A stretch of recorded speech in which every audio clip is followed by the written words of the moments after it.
Right now, while you are listening to this, a machine that left Earth in 1977 is still calling home. To reach it, you would have to lay the entire distance between the Earth and the Sun end to end about 170 times. This November it becomes the first object our species has ever built to sit a full light day from us, which means a radio message sent the moment it crosses that line needs an entire day just to catch up. That is the headline. Here is the part nobody puts in the headline. By the measurements scientists actually use for the edge of the solar system, Voyager 1 has not left it, and it will not for centuries. NASA lists the launch with a precision that tells you something about the people who ran it. September 5, 1977, at 12 hours, 56 minutes, and 1 second, Universal Time. Not that September. Not that morning. That second. From that second on, the machine has been in flight. No one has physically touched it since the second it left the ground. In a mission update published in March 2025, NASA described its own hardware in a way that is easy to skim past. The Voyagers, in their words, have been weathering deep space for 47 years. Weathering. That is the word NASA chose, and it is the right one. Bolted to the outside of that spacecraft is a phonograph record. NASA's own page on the Golden Record describes it without any drama, which somehow makes it land harder. Carl Sagan and his associates, in NASA's phrasing, assembled 115 images. There are spoken greetings from Earth people in 55 languages. There is an eclectic 90-minute selection of music. 90 minutes. That is roughly the length of one feature film, chosen to represent every song, every instrument, and every tradition this planet has produced. And each record is encased in a protective aluminum jacket, together with a cartridge and a needle. Read that last one again. We sent the needle. Whoever finds it will not own a record player, so we packed one. Sit with the meeting that produced this. In 1977, a group of people had to choose which 90 minutes of music, out of everything this species has ever made, photographs to stand in for every place on Earth. Then they bolted the result to a machine that would outlive every one of them, and let go. For 35 years after launch, Voyager 1 was still inside the Sun's territory, and that is not a metaphor. NASA describes the heliosphere as a protective bubble created by the Sun's magnetic field and outward flow of the solar wind. Every planet, every asteroid, every person who has ever lived has spent their entire existence inside that bubble. And that bubble is not a thin skin.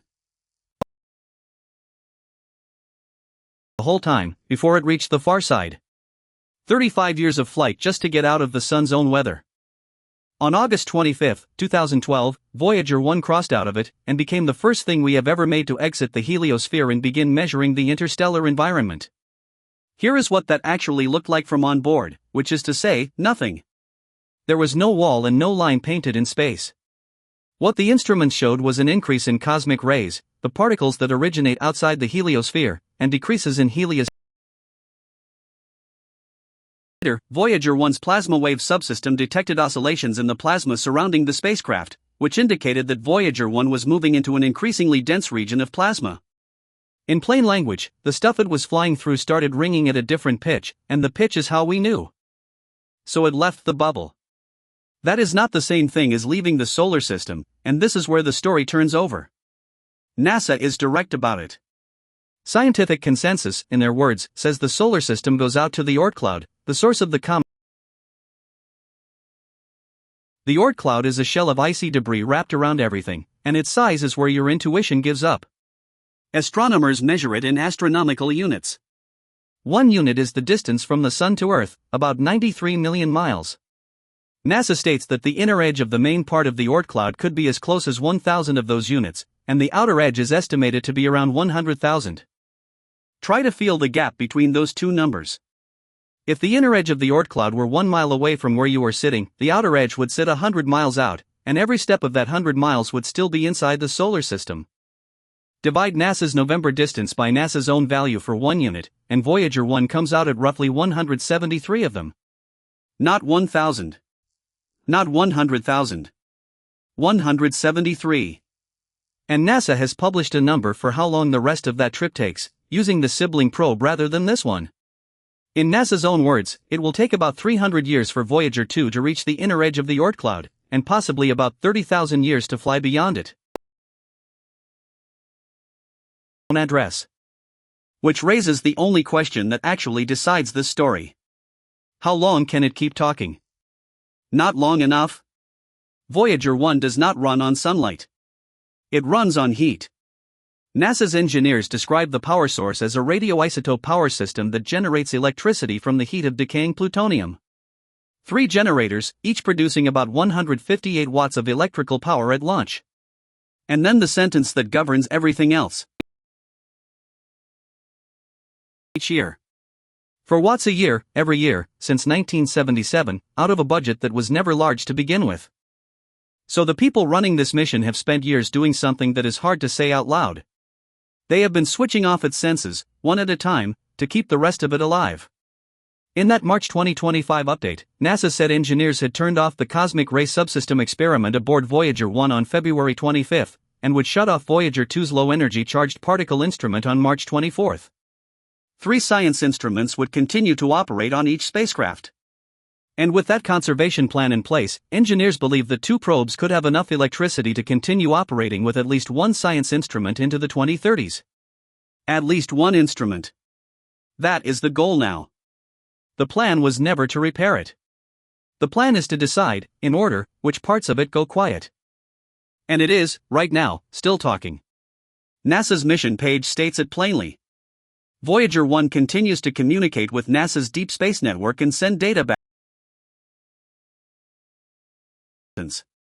A transmitter switched on in 1977, running on the heat of decaying plutonium, is still reaching a network of ground antennas on a planet it left nearly half a century ago. The signal has to cross the whole gap, and it does. There is one more detail in that March 2025 update worth holding on to. At the time it was published, NASA put Voyager 1 at more than 15 billion miles from Earth. The milestone this November is not a new discovery and not a new mission. It is simply the day the odometer.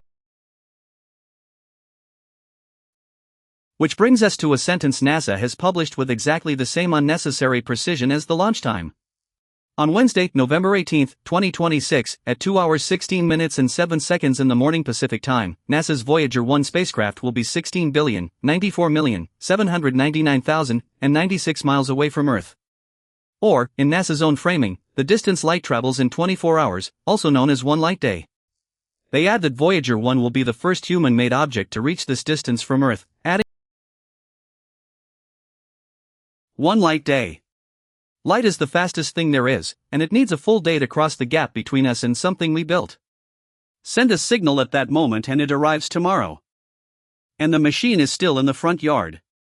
Both of those things are true in the same instant, and holding them together is the whole point of this episode. A light day is a distance no human intuition can hold. It is also, measured against the solar system we actually live in, not even 1/5 of 1% of the way to the outer edge. Half a century of continuous flight, the farthest reach in the history of our species, and Voyager 1 has covered a rounding error of its own neighborhood. It has not cleared the property line.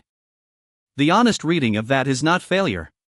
It is the size of the place we live. And notice what people did anyway. In 1977, they built it, aimed it outward, and attached 90 minutes of music to the outside of it. Nothing about that decision was practical. It was made anyway. So here is the question worth leaving in the comments. If you had been handed the 90-minute slot in 1977, one selection to stand for the entire species, what goes on it, and what would you fight to keep off it? There are no wrong answers to that one, only revealing ones. In the next episode, we run this story backward. Voyager is one object on its way out of our solar system. A small number of objects have come the other way, visitors that fell through our system from somewhere else entirely. Next time, we go and meet them. Something built in 1977 is still out there, still working, still sending. Nobody is obligated to keep listening. We do it anyway.